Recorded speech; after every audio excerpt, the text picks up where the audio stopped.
Graça e a paz, obrigado pelo carinho, André, de sempre.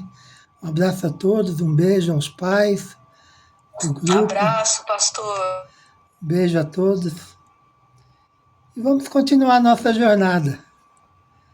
Nossa linda jornada. Amém. Pelas aldeias, pelos vilarejos, junto com Jesus, com o nosso Mestre, seguindo a palavra aí. O Espírito Santo está em nós, está entre nós e nos guiando em toda a verdade. Nesta noite nós vamos continuar em Mateus capítulo 6, versículo de 5 a 8. E aqui especificamente, Jesus está falando sobre a questão da oração. Eu penso, irmãos, que só essa ministração vai ser pouco para a gente estar falando sobre oração. Então se preparem para a gente continuar no próximo domingo. Mas nós vamos iniciar. Então, Mateus capítulo 6, versículo de 5 a 8. Diz a palavra de Deus assim: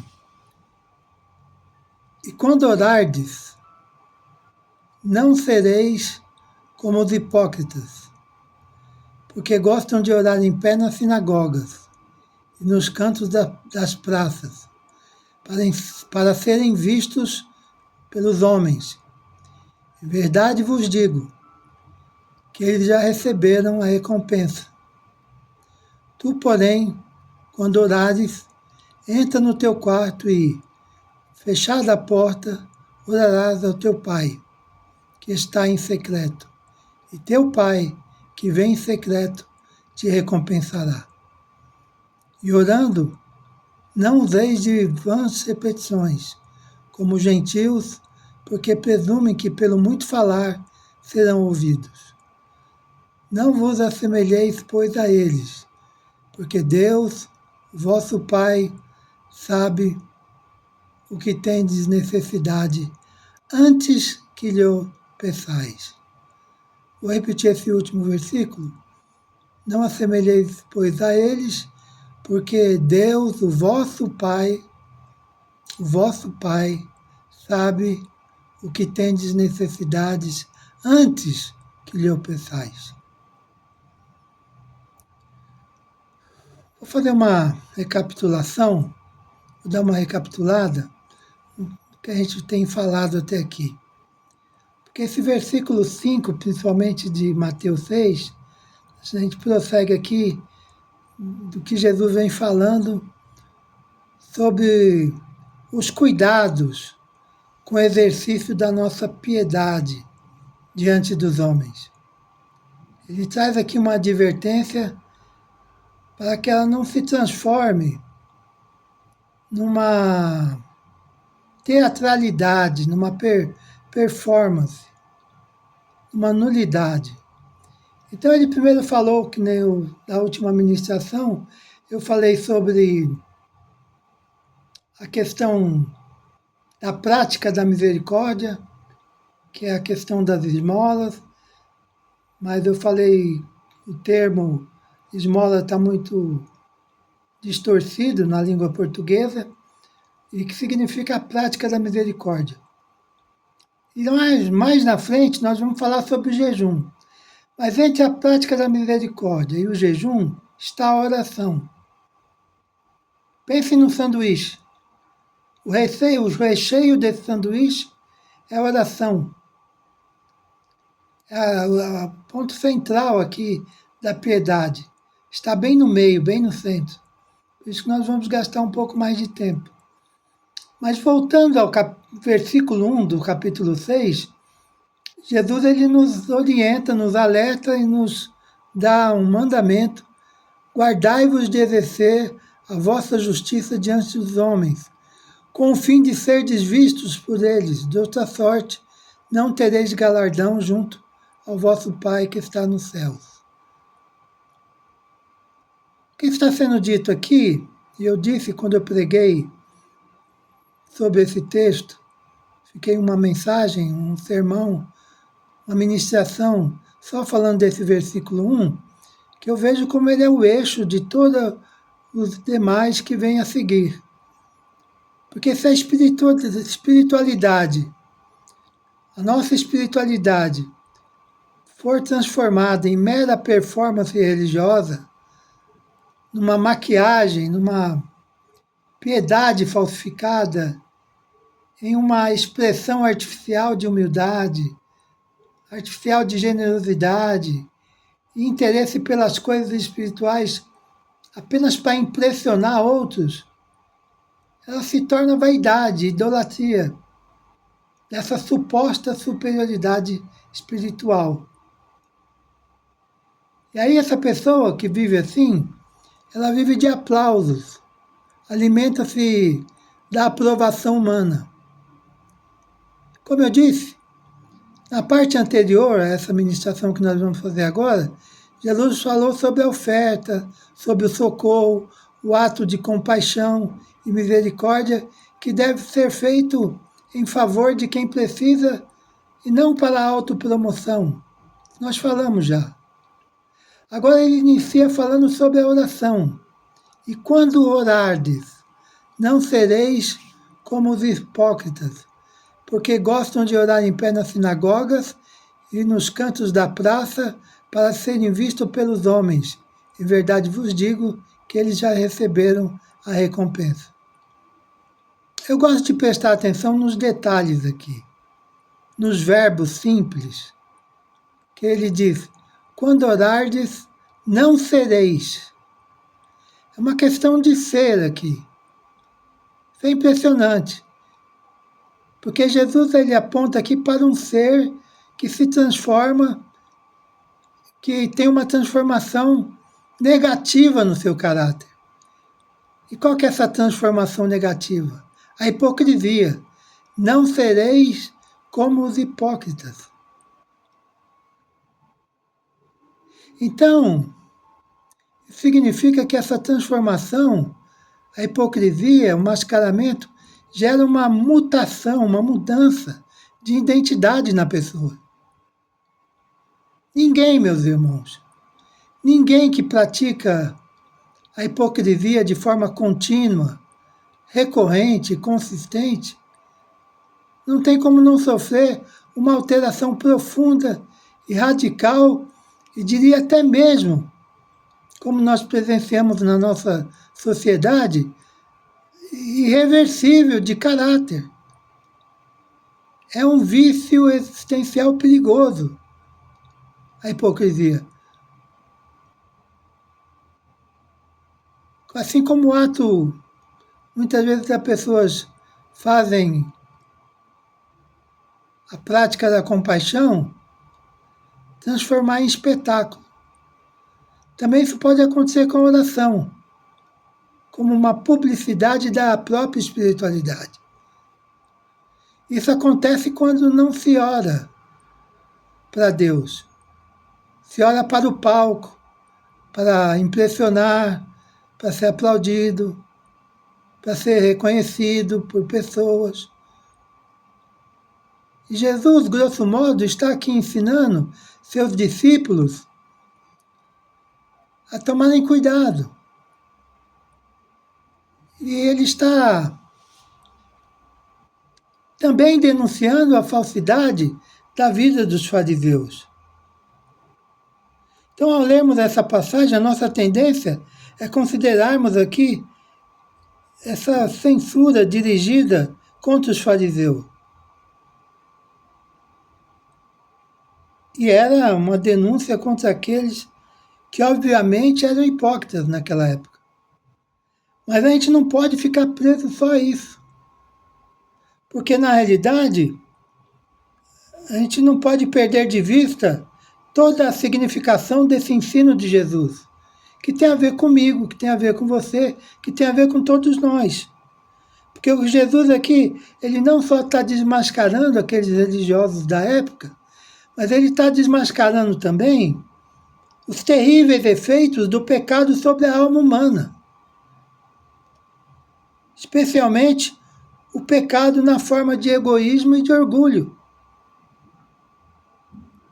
Então esse ensinamento é para que mostra o contexto que Jesus vivia lá, a falsidade que atingia as vidas religiosas, atingia lá na época o casamento, a paternidade, até o olhar, Jesus falou.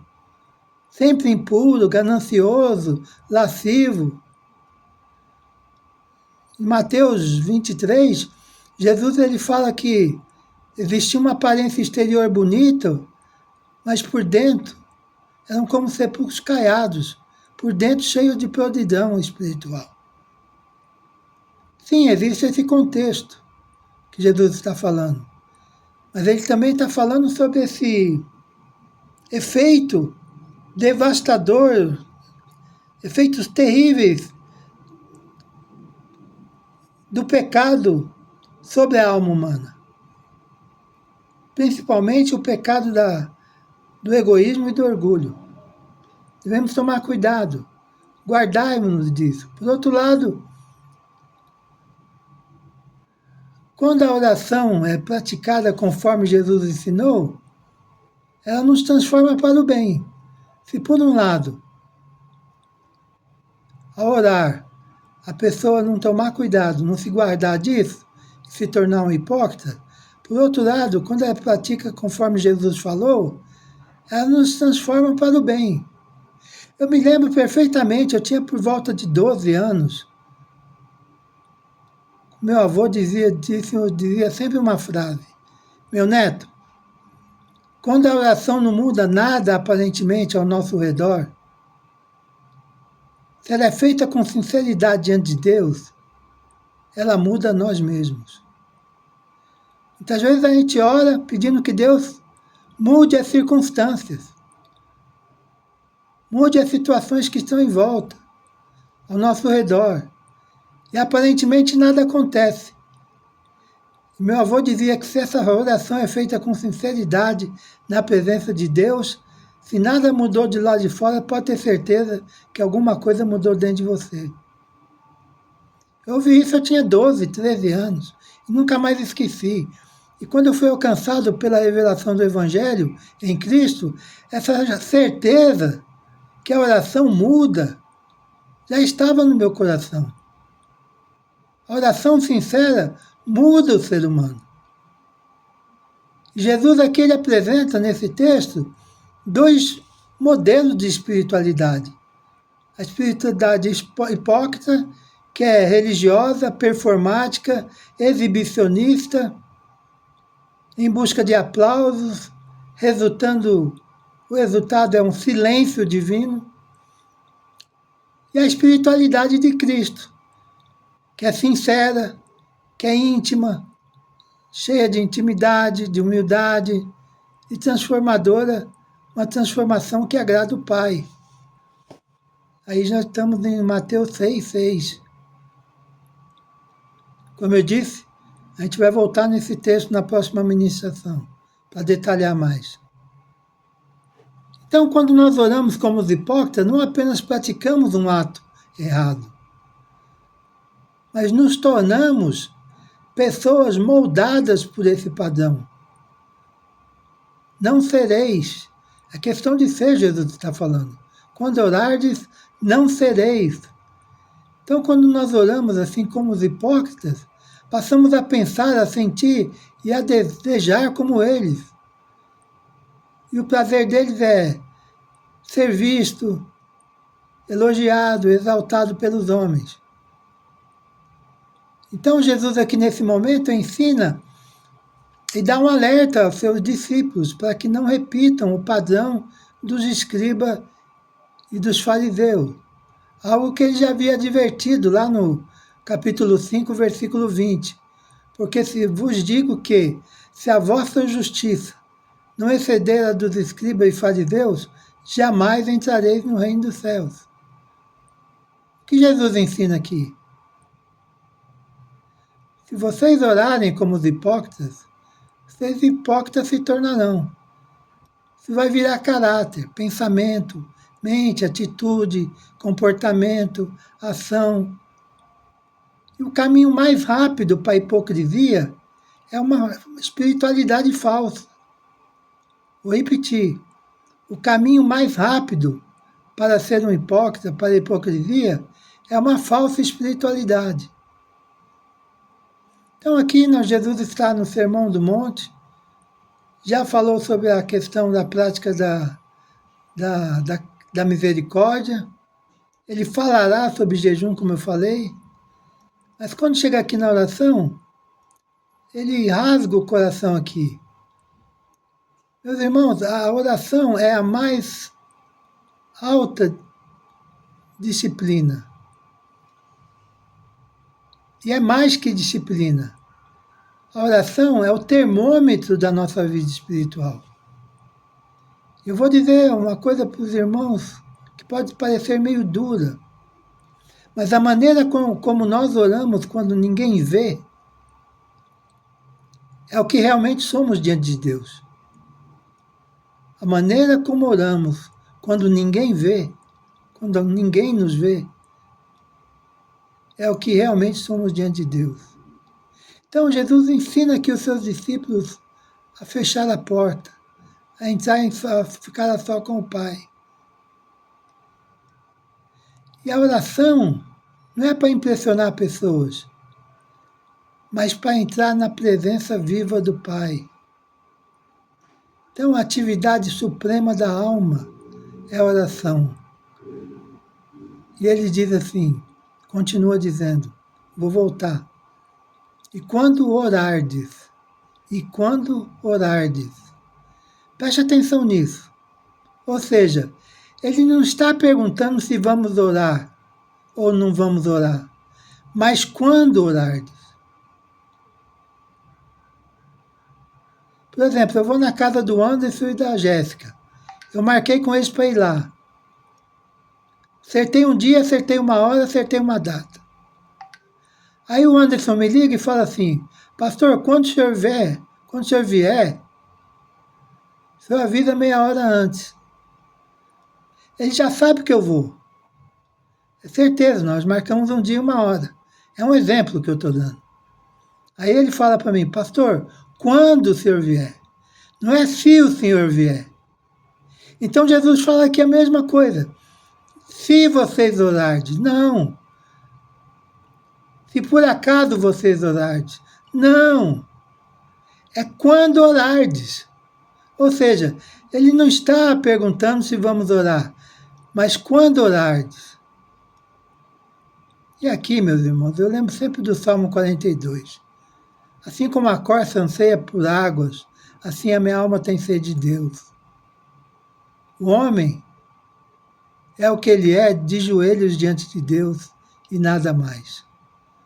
O que você é diante de Deus no secreto é o que você é de verdade, nada mais, nada menos.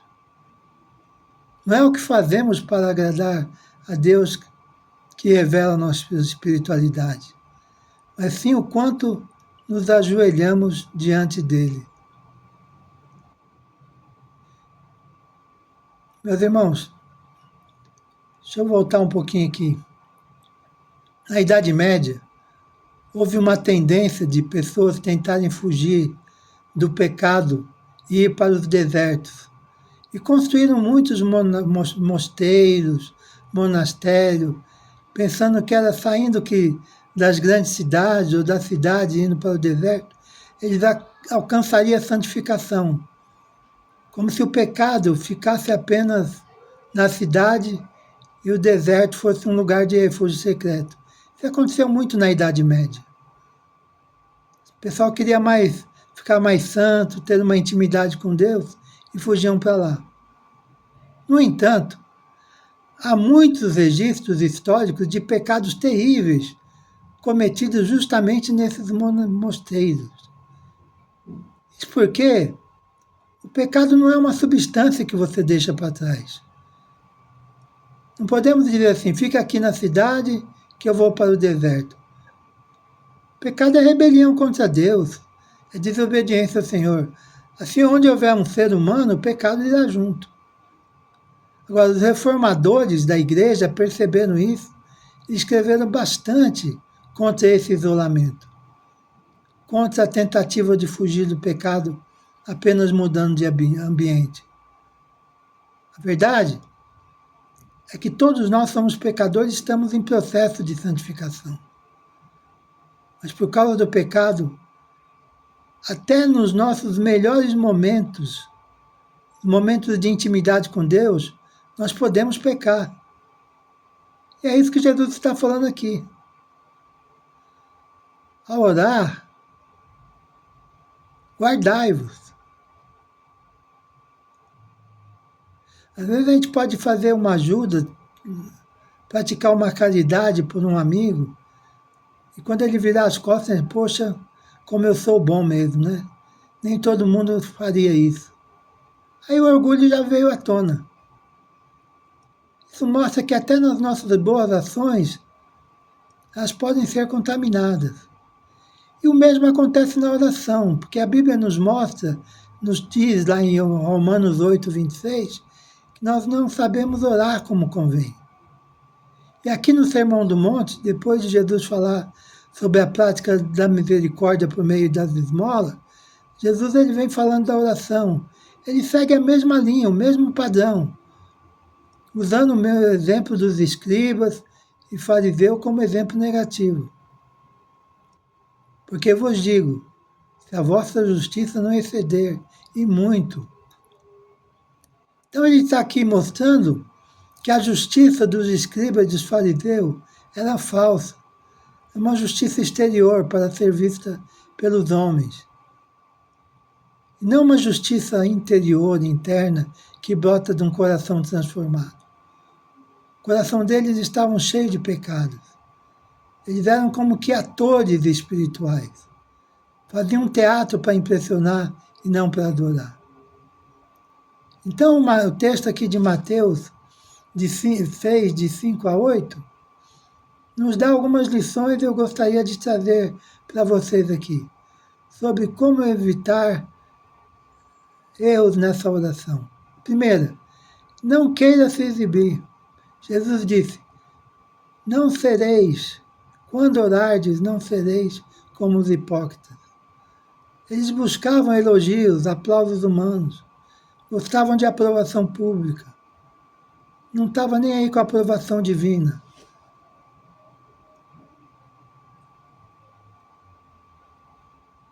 Então, usavam a oração como vitrine para a sua suposta santidade. Então, a primeira lição fica aqui para nós. E Jesus nos dá um exemplo claro lá em Lucas 18, de 9 a 14. Se tiver sua Bíblia aí, pode abrir, eu vou ler o texto. Ele dá exemplo sobre, na parábola do fariseu e do publicano. E diz assim, propôs também essa parábola a alguns que confiavam em si mesmo. Olha só, propôs também essa parábola a alguns que confiavam em si mesmo, por se considerarem justos e desprezavam os outros. 2 homens subiram ao templo com o propósito de orar, um fariseu e o outro publicano. O fariseu, posto em pé, orava de si para si mesmo, dessa forma. Ó Deus, graças te dou, porque não sou como os demais homens, roubadores, injustos e adúlteros, nem ainda como este publicano. Eu jejuo 2 vezes por semana e dou o dízimo de tudo quanto ganho. O publicano, estando em pé, longe, não ousava nem ainda levantar os olhos ao céu, mas batia no peito, dizendo, ó Deus, sê propício a mim, pecador. Digo-vos que este desceu justificado para a sua casa e não aquele, porque todo o que se exalta será humilhado, mas todo o que se humilha será exaltado. Então observe, o fariseu estava em posição de visibilidade, não fez nenhum pedido. Ele orou apenas para exaltar a si mesmo, depreciando o próximo. Já o publicano manteve distância, reconheceu sua condição de pecador e pediu misericórdia. Então Jesus aqui nos ensina que orações movidas pela arrogância, pelo orgulho, não passa do teto.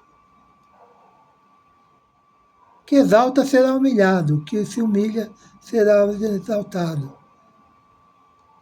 Então, quando nós orarmos ao Senhor, o foco da oração deve ser sempre o Pai Celestial, não a nossa imagem diante dos homens. Segunda lição que eu quero trazer aqui dentro desse texto de Mateus 6, de 5 a 8, diz aqui, Jesus continua dizendo, e orando, não useis de vãs repetições, como os gentios, porque presumem que pelo seu muito falar serão ouvidos. Não os assemelheis a eles, porque Deus, vosso Pai, sabe o que tendes necessidades antes que lhe o peçais. Aqui o Senhor faz outra denúncia. O uso de repetições vazias e mecânicas. A palavra vã, repetições, traz a ideia de um falatório inútil, de ficar repetindo palavras ou frases sem significado. Como se a eficácia da oração dependesse da quantidade de palavras ou do tempo gasto falando. Os gentios, isto é, o povo pagãos, acreditavam em suas divindades, que elas eram convencidas pela insistência verbal. Nos cultos pagãos era comum repetir a mesma forma por horas e horas, acreditando que quanto mais falasse, mais chance teriam de ser ouvidos. Pois você pode ler lá o texto de 1 Reis 18, 26, que é Elias e os profetas de Baal, e diz assim, então invocaram o nome de Baal desde a manhã até o meio-dia, dizendo, Baal, responde-nos. Porém não havia voz, nem quem respondesse, e dançava, saltando em volta do altar que tinha feito. Eles passaram horas e horas e horas repetindo a mesma invocação sem qualquer resposta, porque oravam a um Deus que não existe. Jesus está dizendo para mim e para você, a oração não é isso. O Pai, o nosso Pai Celestial, não precisa ser convencido. Ele já sabe do que precisamos antes mesmo de pedirmos. Capítulo 6, versículo 8. A oração não é para informar a Deus, mas para aprendermos a nos colocar em dependência dele e cultivarmos comunhão com ele.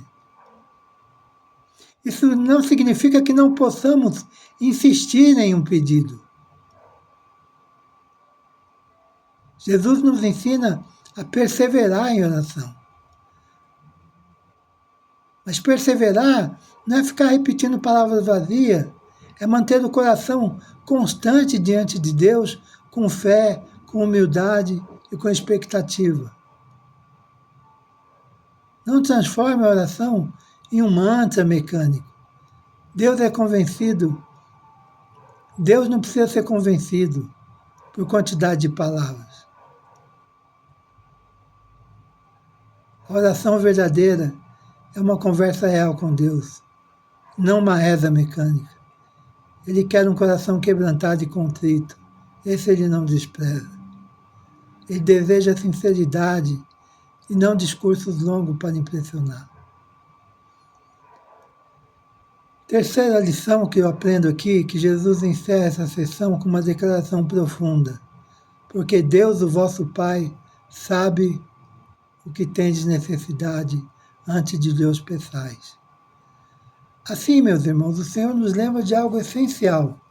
Deus, nesses dias de paz aqui que nós estamos hoje, nós devemos lembrar isso. Deus é Pai.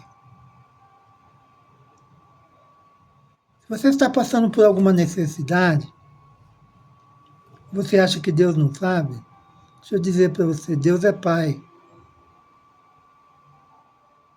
Teve uns dias aqui na minha casa que eu peguei uma cartolina, escrevi com pincel atômico, bem grandão, Deus é Pai. E coloquei aqui na sala da minha casa. E ao passar toda vez pela sala eu olhava. Deus é Pai. E se Ele é Pai, Ele conhece cada detalhe da nossa vida. Cada necessidade real. Cada luta interior. Muito antes de abrirmos a boca, Deus é Pai. Nos dias dos pais, receba isso na tua vida em nome de Jesus. Ele não é só Pai num dia específico do ano. Ele é Pai celestial. Isso significa que a oração não é uma forma de informar a Deus, mas sim de nos render à sua vontade e descansar no seu cuidado. Apóstolo Paulo, escrevendo aos Filipenses, ele diz assim: não andeis ansiosos por coisa alguma. Em tudo, porém, sejam conhecidas diante de Deus as vossas petições, pela oração, pela súplica, com ações de graça, e a paz de Deus, que excede todo entendimento, guardará o vosso coração, guardará a vossa mente. O Pai tem essa figura de ser o protetor, de guardar. E Paulo escreve aqui, Filipenses 4, de 6 a 7. E a paz de Deus, que excede todo entendimento, guardará o vosso coração e a vossa mente em Cristo Jesus, nosso Senhor. Então, quando entendemos que Deus já sabe do que precisamos, isso muda o tom da nossa oração. Ela deixa de ser uma tentativa de convencer a Deus a cuidar de nós e passa a ser um momento de comunhão, um momento de confiança, um momento de descanso. Jesus também nos ensina em Mateus 6, 31 a 33, portanto, não vos inquieteis dizendo que comeremos, que beberemos, com que nos vestiremos, porque os gentios é que procuram essas coisas. Pois o vosso Pai Celeste sabe que necessitais de todas elas. Buscai, pois, em primeiro lugar o seu reino e a sua justiça, e todas estas coisas, que coisas? O beber, o comer e o vestir. Todas estas coisas vos serão acrescentadas.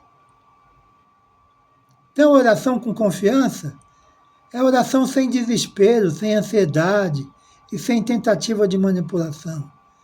É abrir o coração diante do Pai e descansar na certeza que Ele é fiel para prover. Ore, lembrando que Deus já conhece a tua situação. Seja simples e direto. E mais, não use a oração como último recurso, mas como primeiro movimento do coração em qualquer circunstância, orando em todo o tempo. Cultive na oração esse espírito de confiança e não de desconfiança. Cultive a oração um espírito de fé e não de temor. Assim, a oração, segundo Jesus, é sem exibicionismo, sem repetições vazias e com total confiança com o Pai. Jesus não nos ensina apenas a dizer na oração o que dizer na oração, mas como se aproximar de Deus. E a oração é um momento de intimidade sincera. Ela segue o padrão de Cristo e une reverência e confiança. Convite nesta noite, para mim e para você, é nós fecharmos a porta do quarto, desligar o celular, desligar a conexão e falar com Deus, como se fosse a última vez nessa vida. E o versículo final que eu quero deixar para você é Hebreus 4,16. Cheguemo-nos, pois, com confiança ao trono da graça. Cheguemo-nos, pois, com confiança ao trono da graça. Que Deus abençoe, em nome de Jesus.